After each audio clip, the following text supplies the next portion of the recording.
Has it ever happened with you that you're talking about your business or your opportunity with somebody and they end up saying, "Hey, I heard that that particular industry or that market is already oversaturated."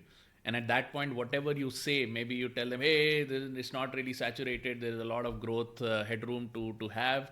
Or maybe you tell them, hey, what do you mean that just because Maruti is producing a lot of cars, then that means the automobile market should also be saturated.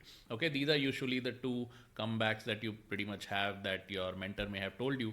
But regardless of what you say in this situation, it doesn't really work, and you're constantly on the back foot and you're kind of losing that particular argument. So what can you do if somebody tells you, hey, that market is saturated, especially if it comes in the form of a rejection from a prospect? Let us unpack that in this video. Welcome. My name is Dr. Rajat Sinha, medical doctor turned sales strategist. And I have spent a large number of, in fact, I've spent 20 plus years in the commission selling market where these types of objections are very, very common. Okay, so I just want to walk you through what are these types of markets in which these objections are common, what are the reasons, and then how to tackle them. So let's get started. I'm just going to head over to my screen over here, and you will see that certain industries, you will find a lot of this stuff happening, which is people say, hey, I believe it's already saturated. Okay, one of these industries is coaching. Yeah, coaching industry, a lot of people say, hey, it's saturated. One of these industries is network marketing. One of these industries is financial advisory or financial products, insurance selling, anything of the sort. Another of these industries is online influencing, online marketing, anything to do with building a business online or building a fan following online. Another one of these industries is solopreneur industry, where you could be a property broker, you could be an individual consultant, something like that. And again, telemarketing or BPO industry, this was the original flag bearer, which basically means when BPOs came into India, a lot of people said, hey, the industry is saturated, we have too many BPOs. So in fact, when I quit my hospital job, I was working with a BPO type process, and a lot of people used to say that, hey, this industry is saturated, it's never going to go anywhere. And then we ended up building a market research company and sold it for 500 crore rupees in Silicon Valley. So exactly the opposite happened. But why is it that these problems happen, and why is it that they happen with these industries? I'd just like to point your attention to the fact that these industries are specifically low entry barrier industries. Okay, they are low entry barrier industries. If you see coaching, if you see network marketing, online influencing, financial advisory, solopreneurship, or even getting a job in a telemarketing or a BPO, they have a very low entry barrier, which basically means they have no filters at all. Anybody can actually do these businesses or do these jobs, and you don't need any qualification. In fact, if you go towards the coaching industry, if you go to online influencing industry or solopreneur industry, even the laws governing them are pretty open. That means they don't have a whole lot of licensing, they don't have a whole lot of restrictions, and that is why this type of industry gets very, very crowded very fast. In fact, competition surges very, very fast. Before you know it, by the time you come to know about any such industry, like by the time I came to know about online coaching in India, it was already very, very competitive. Just in a minute, in a matter of maybe 12 to 18 months, these industries can get very, very competitive. Now, note, I'm saying competitive but not saturated. Okay, competitive but not saturated. Why is that? In fact, the things that these industries have going against them are also the things that these industries have going for them. Because they are low entry barrier industries, the reason they are low entry barrier is because they are very, very personalized kind of services. If you look at coaching, it's a very personalized service. Even health coaches, for example, very, very personalized service. You have network marketing, extremely personalized. You have financial advisory, extremely personalized. Online influencing, there is a bunch of influencers, but when a user like us goes online, we only follow maybe 2 or 3 or 4 influencers, the ones that we resonate with the maximum. We don't follow all of the influencers all of the time. Okay, and similarly with solopreneurs and BPOs and all of these are very, very, first of all, they are very, very custom oriented, and because of that, and because of the level of service that you have in these industries, they are very, very kind of personal, interpersonal based, which basically means that you can't have a whole lot of mass marketing or mass customer service or mass production in these industries. For example, in coaching, you can't really have one coach suddenly coaching like 20,000 people at the same time. Okay. Similarly, you can't have any online influencer. You won't be having a bunch of people following all of the online influencers all of the time. In fact, there are many top tier one influencers that you and I probably have never heard about, simply because they don't pertain to what we are looking for. Okay. So it's very interpersonal, highly custom. And that is the reason why, in spite of however many players come into this particular industry, they will always remain kind of not saturated but competitive, which basically means that everybody has enough headroom to grow. However, because of the way that business is being garnered, especially let's say a lot of them may be getting business today through Facebook ads. Okay, it's very competitive because everybody is trying to get onto the Facebook platform to get their leads and sales. So that's just one example of how these industries can get very competitive. Out on the field, even before the Facebook revolution was there, these people were looking around for prospects out on the street, and you would go out onto the marketplace and you would meet at least one insurance agent, at least one network marketer who's looking for business out there, saying hi, hello, and passing out their visiting card or something like that. Okay, so when it comes to garnering business, it becomes very competitive. Not to Nothing to kind of no interjections from my side on that front. Okay. All right, now let's come to the scenarios in which, if you are practicing in any of these industries, what are the scenarios in which you are going to get hit with an objection that says, oh, these industries are saturated? And what should you be doing when you get hit with an objection like that? Okay, so let's go towards these scenarios. Okay, now the first scenario is that you may get hit with an objection simply because you have kind of thought about getting into this particular business, or you are excited after getting into the business, and you are starting to share your business idea with with the general population, with generally maybe your friends and family. Maybe you've just started blow horning, which basically means maybe your mentor or your company said, hey, our business is meant for everybody, so just go out and talk to everybody. And you just go out, start talking to everybody. Maybe usually start with friends and family, and you start talking very excitedly about your business idea, and people say, oh, I already know about it, that market is very crowded, very saturated, you should not get into it. Okay. And then the second scenario is that you are trying to build a team in a B2B format, which basically means you're not looking for clients, but you're trying to build a team, which is you're trying to build sub distributors or agents under you, so that you can just have a massive footprint in the market. So that is essentially a B2B play, which means you're looking for other people just like you, who can also kind of bring this business or adopt this business as a business proposition, as a business idea, and then you guys can kind of work together. Okay, so those are the two scenarios. So let us start unpacking those with the advice I have for you over here. Okay, now number one, if you're excited and you start sharing your business idea, that is a really bad idea. It's a horrible idea. Now, there's only two scenarios in which this particular thing can happen. You get so excited, you start sharing it with all and sundry. The number one reason is that number one reason could be that your company or your mentor has given you wrong information. This business is meant for everybody, especially like insurance agents. Everybody can be an insurance agent. Go out and talk to everybody. The answer is no. No, this may be a low entry barrier business, but it is not meant for everybody. So you should be very careful just going on and blowing the horn everywhere, because not because it's gonna impact your market or anything like that, but it may impact your immediate surroundings, like your friends and family may start kind of being not supportive. Some of them may make fun of you, and that will lead to loss of emotional energy. The number one reason why people fail in these industries is because they run out of emotional energy doing the wrong things that don't lead to business growth. Okay, so the number one thing is you should not be talking at all to people who have no interest, or who have not qualified themselves for this business. That means if you have friends and family, what have they done to qualify themselves for you to talk to them? Nothing. So you should not be talking to your friends and family at all. You should not be sharing it with your friends. You should not be sharing this excitement with anybody at all. Okay, imagine Mukesh Ambani comes a hold of a business idea. What's he going to do? He's going to start talking about it on the press all the time? No. When Mukesh Ambani got the idea of Jio, he kept it a secret for 5 long years. All the while, he built out the infrastructure, figured out the costing, and figured out the full all India expansion plan, even built out last mile infrastructure throughout India without anybody ever coming to know. And when they launched Geo Fiber, nobody saw it coming.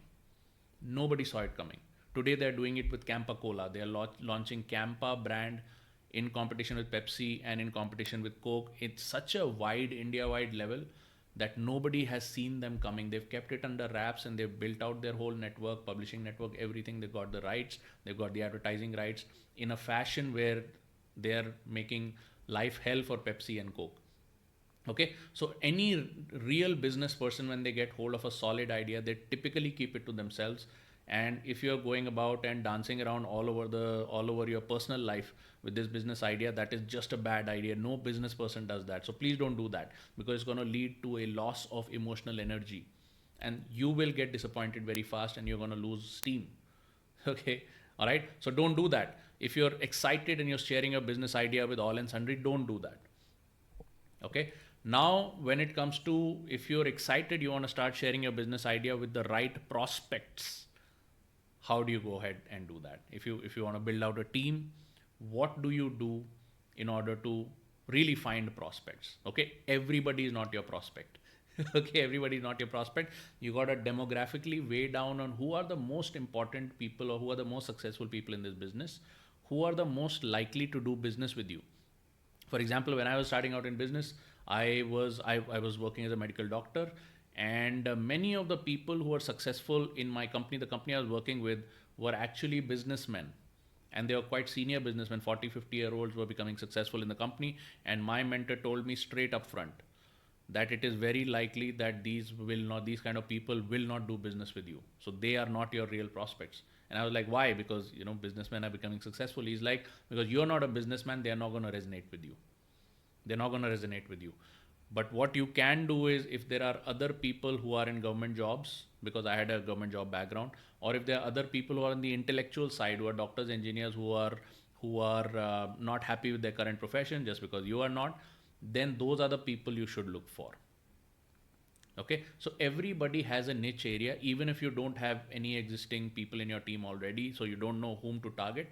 Remember, the ideal prospect is somebody who's demographically very close to you. Now, once you know that, you can start running demographic ads highly targeted to those people. Okay, like when I run my ads, I have one of my high target segments is people from Bangalore, people who are living in Bangalore who are in IT sector. I run my ads to them. Why? Because a lot of these Bangalore tech companies are downsizing. A lot of people are in danger of losing their jobs at 40, 45 years of age. Okay, they're not seeing a future. And that's where I come in, because I was able to change my career at 39 years of age and transition from a corporate employee to an online entrepreneur. So it's a target segment that is going to resonate with me very much. Another target segment that I have is existing network marketers and insurance agents, because I've done a lot of commission selling on the field in my heyday, okay, in my part-time. And those are the people who are going to resonate towards me, because the stories are very, very similar. I understand their language, their pains and everything very, very closely. So I don't go about dancing around with my offers and with my book or with my coaching or whatever product I have all over the place. I figure out which are the best demographics, and then I run a Facebook ad. In fact, if you're already running Facebook ads, very important, you got to be knowing your demographic very well. Otherwise, you will waste money running ads, because it's not going to convert. The cost per lead is going to be high. Cost per conversion is going to be high. And then you're going to probably lose money on the front end, or you're going to lose money trying to build your business. A lot of people run Facebook ads and they're never able to recover their ad money, simply because they think everybody is my prospect. No, this not. It's not. Okay. So now, if you're trying to build a team B2B, what is the best way to market yourself? What is the best way to market yourself? Let me just quickly open this up. The majority of the prospects that are going to be coming are going to be problem unaware prospects. That is 60-65% of the market. And these are the people, when you show them a business idea or something, they're going to say, oh, I think the market is too saturated. What happened is that the problem unaware prospect has not qualified themselves. Many of them could be your friends and family also. And you have gone ahead and recited the whole story to them, just like your company taught you or your mentor taught you. Recite the whole story. They are going to get excited. That's not the case. That's not the case. With a problem unaware prospect, what you need to do with them is you need to employ them, because everybody likes good free cash in the beginning. And if you already have leads, You don't need to build a team. Ideally, run Facebook ads and get lots of leads. You don't need a team, but you can hire a team to close the leads. If you have excess lead flow, you can hire a team to close the leads, or you can hire a team to run phone calls or reminder calls. Okay. And once you do that, you can make this a business opportunity for other people. Let's say you're targeting retirees. Let's say you're targeting other people who are in a job who want some part-time income. Perfect. If they're problem unaware prospect, which means they saw your ad, hey, I saw your ad, I was interested. That's a problem unaware prospect. They don't really have a problem. Hey, what problem are you trying to solve? Hey, I don't really have a problem, but I was interested in seeing your ad. If there is a make money opportunity, that's a problem unaware prospect. 60% of your leads are going to be like that. To these people, you don't need to diverse the whole opportunity. Get them into the game by paying them to make calls or reminder calls or sales for you, for the leads that you already have. They will love that, and you will get to test them. And once you test them and they are a performing person, you can onboard them later as a distributor. Okay, very, very simple. Next, you have problem aware but solution unaware prospects. That means they know the problem. Hey, I have the same problem. I want to change my career. Hey, I'm looking for a make money opportunity. I'm looking for an alternate profession. I'm going to retire. I want to do something after retirement, whatever it is. Okay, that's a problem aware but solution unaware prospect. Again, don't roll out the whole carpet in front of them. What you can do is, very simply, you can sell the concept and charge money to sell the concept. Create a front-end consultation program where you tell them, I'm going to be giving you some options, teaching you what it's going to require. You're going to require some reskilling. You're going to require some insight into what are the different industries that are working in the marketplace. And then if you want to work with me, I'll also give you an opportunity to work with me directly. But for all of this stuff, I charge some money. It's an educational program. You can charge 3,000, 4,000, 5,000 rupees for such an educational program. It can be recorded. It can be live. You can deliver it on Zoom, whatever it is. But always charge the money. People who have not qualified themselves, they need to pay. Either they're going to pay in time, which means they can work for you, on commission only. You don't need to pay them salary. And second, people who are problem unaware, you can sell the concept and charge the money. Okay, so problem unaware prospect is paying you in their time. Their man hours are going into their into your business, but you're paying them directly. You're not tying them up with the company yet. Second, problem aware, solution unaware prospect, you can sell them the concept, which is they pay in money so that you can advise them over 2 or 3 days, build those relationships, and then you can divulge the actual opportunity to them. Okay. Next, you have problem solution aware prospect, which means people who know the problem and who know the solution. These are the people who know that, hey man, my job is not going so well. I need to look at something alternatively, or my EMIs are too high. I need to work separately on a part-time job, something that where I don't have any boss, and I'm really looking for something. Okay, these people don't need to waste your breath. What you can do is you can sell them an event ticket or something. Whatever your company is holding some event where they can see the full glory of what you are doing. Okay, just sell them an event ticket. That's it. Okay. Next, you have competition aware, which means these are the people who already know that, let's say a lot of network marketing is happening and there are a bunch of companies that are doing it. Hey, a lot of online coaching is happening and there are a bunch of people, super coaches, who can help me. Hey man, there is everybody is becoming an insurance advisor and mutual fund agent. There's a lot of money to be made today in the India market from all of these financial products. They already know their problem. They know that this solution can work for them, and all they're looking for is a leader. Even though some of them may be disgruntled, they may say, hey, I worked with this particular company, I had a bad experience. Hey man, I worked with that particular leader, he ended up making a fool of me, and he just he betrayed me or something like that. Even these people are competition aware people, and they are avid buyers. They are looking for the right leader to work with, and these are the people that you can give them the highest guarantee. And these are the people who want to work with just the right guy, the guy who has the highest guarantee. In order to have the highest guarantee, you need to have all of the other things in place. That means you need to have your own lead flow. You need to have your own telemarketing team that is working for you entirely on commission. You need to have your own information products so that you can bring people in through there, and they can actually push people, their prospects, to your information product rather than to the company. You need to have events going on, probably in your name also. You can have your own mini events going on, and all of these things need to be with you. That means you should be running a full loaded ecosystem. Okay, full loaded ecosystem. and then all the right people are going to gravitate towards you. Over a period of time, your conversion rates are also going to increase. Okay, and you will never face a problem where somebody asks you an uninformed question like, hey, the market is too saturated, because you're never giving anybody the opportunity to see what you are doing in your entirety. So if you try to give an unqualified person too much information, they're gonna come back to you with an unqualified response, something stupid that they say that they heard from somebody else who was also stupid. So do not open yourself up to attacks from people who are not at the level of awareness as you, or not at the level of sophistication as you. Okay, and you will never face this problem.